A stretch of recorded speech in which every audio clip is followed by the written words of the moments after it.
Morgan Beck. Written by Annie Rowe Beck. Binks. Morgan Beck was born June 4, 1873, at Spanish Fork, Utah, to John Forsyth and Mary Hopkins Beck. He was the fourth child born to the mother and father of 14 children. The family dwelling was located at approximately 360 South Main in Spanish Fork. The area south and to the east and extending across the Spanish Fork riverbed was owned and operated by Father John Forsyth Beck and his sons. The soil was fertile and made a good living for the family. Morgan was taught at a young age the responsibilities of farm work and the caring and raising of cattle. He was taught to ride a horse and did it well in his pre-teen years. He was taught the value of a full day's work and responsibility of taking care of the animals used in farm work. He was a student of Ja Reese, who was a disciplinarian in all phases of school teaching. Many times he related the effect that the painter stick had on him as it was used to crack knuckles. This was used to instill upon students the pencil position of hand and pencil. However, Morgan Beck was an artist at penmanship, so the lesson proved valuable. With relating to mathematics, adding, subtraction, and division, his methods were uncanny. He had a photographic mind when it came to figures and could relate the results immediately without using pencil and paper as most do. At 17, he rode for the Cattlemen's Association and drove cattle into southern Utah and back for the cattlemen. He seemed to love this and related many interesting tales of his experiences. He was astounded by the change in temperature of the making of friends with the Indians and of the older riders who were eager to take advantage of such a young cowpoke. Grandfather John F. Beck was an investor in mines and bought stock in mines located in the area. He bought a mine, named it the Beck Bullion Mine, at Eureka, and Morgan and his younger brothers were trained to work in the mine. It was hard work, but they were trained well. Between working in the mines and tending to farm and cattle, the responsibility was overwhelming. On April 7, 1903, he married Annie Rowe, daughter of Ann Creer and Owen J. Rowe in the Salt Lake Temple, and were sealed for time and eternity the same day. They were a handsome couple, he a handsome young man, strong of stature, clean and always closely shaven. She was petite, tidy, very careful of her personal appearance, and had inherited from her parents the ability to organize and had a knack for settling disputes.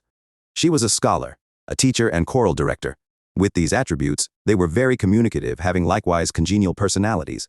They moved to Eureka, where Morgan worked in the mines. It was shortened when Morgan developed lead poisoning, and they came back to Spanish Fork, where he could receive special care. He became the miller at the Leland Rolling Mills, and they moved to Leland in a new little home of 4 rooms located near the mills. For a period of 9 years, he worked as a miller. After purchasing a 60-acre farm in Lake Shore and Leland area, he left the mill and loved the move. He was happy as he loved the soil and loved farm work. He overcame the lead poisoning through clean, fresh air and outdoor exercise. However, he developed a slight limp. This later developed into critical arthritis that could have developed from early years as he rode in the saddle on a horse. All this time, however, he never complained and worked hard each day as best he could, giving of his extra time helping neighboring farmers with their crops and harvesting.